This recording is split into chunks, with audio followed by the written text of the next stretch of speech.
Hi, everybody. This is Dan. Let's get right to it. We're going to discuss 9 things you can do right now to prepare for this impending ice storm that's coming this weekend. It's going to be affecting tens of millions of people. And in many cases, a lot of you have been through this like we have before. If you have ice, you generally lose power. There is so much weight on the power lines. Tree branches crash into the lines and pull the wires down. They pull poles down. Never mind trying to drive in this mess. It's going to be crazy. So let's get into the 9 things. I'm going to give you a bonus one right now. Stay home if you don't have to go anywhere. The more cars that stay off the road, the easier it is for emergency crews and for fire crews to do their thing and to get to the people who need it. But if you do have to go out, make sure you go out for a reason and just drive safely, please. The first thing you want to do is get gas. Make sure your vehicles are fueled up.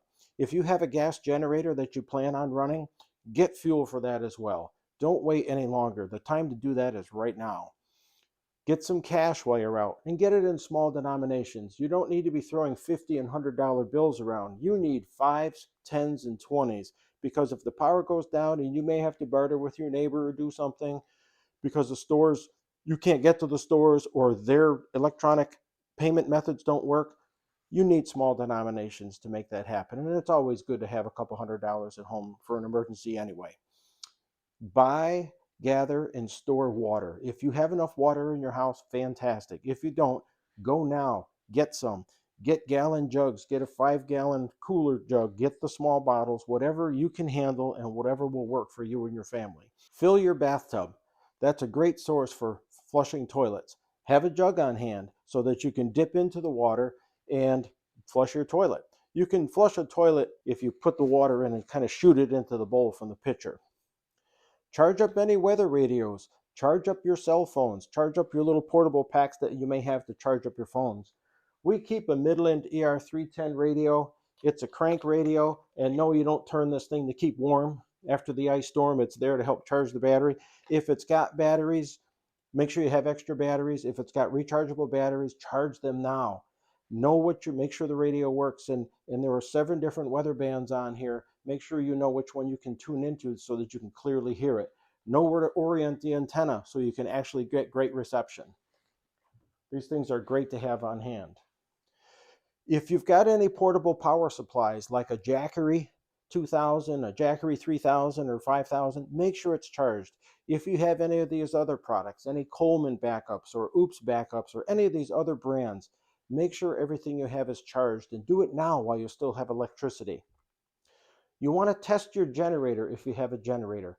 If you know your generator runs, this is our diesel generator right here. It's tested. This thing is ready to go. Make sure yours is ready to go. Will it start? Do you know how to hook things up? You can even run it for 10 minutes and just test it out. Even if it's starting to rain and snow out, just make sure your machine works. Make sure if you don't have any, go get some extra oil because you might need it if you need to run it for an extended period of time. But just make sure this thing works. All right. Next, this one may seem a little odd, but it's a cause of a lot of stress for a lot of people. Pay any outstanding bills that you have. If you've got a mortgage that you pay online, if you've got a credit card bill or a cell phone bill or something, there's no excuses. We all have financial responsibilities and we need to pay our bills. So if you have an opportunity and while you still have electricity, if you've got a bill that's nagging you, then go ahead and pay it electronically. Take care of your other needs too, because that'll just be a far greater way to control stress during this otherwise very stressful time. Eat well, stay hydrated, and stay rested. Don't eat a box of Cheez Its and think you're going to get through the storm. Eat a sandwich if you can. Eat something real. Have a can of soup while you still can. Take care of your body. Definitely drink plenty of water. You don't want to drink too much water, but you want to make sure you don't starve yourself of water, okay? And then get rest. Sit down, relax, take a few deep breaths. I would recommend staying away from any alcoholic beverages. You don't need to get that depressant into your body at this time. Maybe you can party after the storm is over and you're safe. That's different. But definitely take care of yourself and get rested. That might even mean shutting off the news station for a while. It might mean shutting off the weather channel. All these companies are out there to help us and give us good information and keep us safe during these times. But remember, at their very core, they are for profit businesses and they are out there to make money. they make it through ad revenue, and they make it by keeping all of us as viewers engaged. The more we watch, the more commercials we see, the more money these people make. So maybe for your peace of mind, it might be good to turn off that TV or radio for a little while just to take a break. You know what's coming. You've prepared as well as you can. Deal with it that way. One last thing. This is not going to be the only storm we have. There are going to be more storms that hit the U.S. and everywhere else because weather is just a part of life. We might get an ice storm next month. You might get a big blizzard somewhere the month after that. We just don't know. I mean, we have to deal with weather. Any preparations you do to help you and your family of this storm, fantastic. Remember what you did. Remember what worked. Remember what didn't work.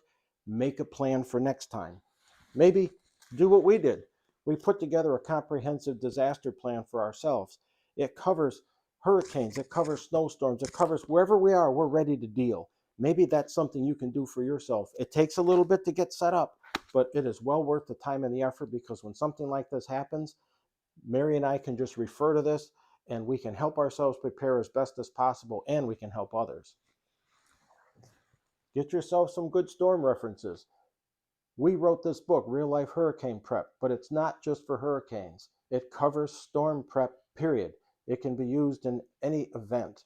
And this is the kind of thing you want. You want to get your resources together so that when the next storm hits, you're more prepared than you are now, which will make you less stressed and better able to handle the storm. Best of luck to you, and we'll see you on the next video.